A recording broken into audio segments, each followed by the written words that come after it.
ਲਹਿੰਦੇ ਪੰਜਾਬ ਤੋਂ ਮੈਂ ਤੁਹਾਡਾ ਹੋਸਟ ਮੈਰ ਵਕਾਰ ਅਨਵਰ ਇਸ ਵੇਲੇ ਮੌਜੂਦ ਹਾਂ। ਮੈਂ ਲਾਈਟ ਸਕੂਲ ਦੇ ਵਿੱਚ ਇੱਥੋਂ ਦੀਆਂ ਜਿਹੜੀਆਂ ਤਲਬਾਂ ਨੇ ਪਾਕਿਸਤਾਨ ਦਾ ਮੈਚ ਵੇਖਣ ਵਾਸਤੇ ਬੜੀਆਂ ਪਰਜੋਸ਼ ਨੇ।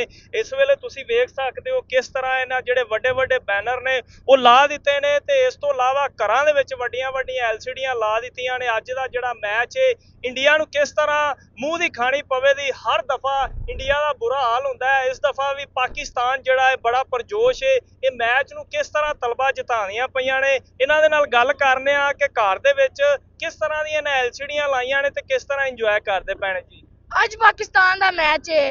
ਅਸੀਂ ਘਰ ਵੱਡੀਆਂ ਵੱਡੀਆਂ LCDਆਂ ਲਵਾ ਲਈਆਂ ਨੇ, ਲੇਜ਼ਰ ਲੈ ਆਏ ਆ, ਬੋਤਲਾਂ ਲੈ ਆਏ ਆ। ਆਪਦੇ ਦੋਸਤਾਂ ਨਾਲ ਬਹਿ ਕੇ ਮੈਚ ਵੇਖਾਂਗੇ।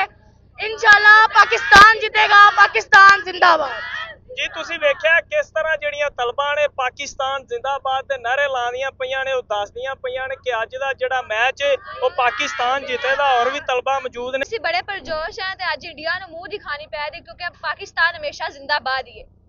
ਜੀ ਤੁਸੀਂ ਵੇਖਿਆ ਹਮੇਸ਼ਾ ਦੀ ਤਰ੍ਹਾਂ ਜਿਹੜਾ ਪਾਕਿਸਤਾਨ ਇਹ ਜਿੱਤਦਾ ਤੇ ਅੱਜ ਵੀ ਪਾਕਿਸਤਾਨ ਜਿੱਤੇਗਾ ਤੇ ਇੰਡੀਆ ਨੂੰ ਮੂੰਹ ਦਿਖਾਣੀ ਪਵੇ ਦੀ ਪਾਕਿਸਤਾਨ ਜ਼ਿੰਦਾਬਾਦ, ਪਾਕਿਸਤਾਨ ਭਾਈਂਦਾਬਾਦ।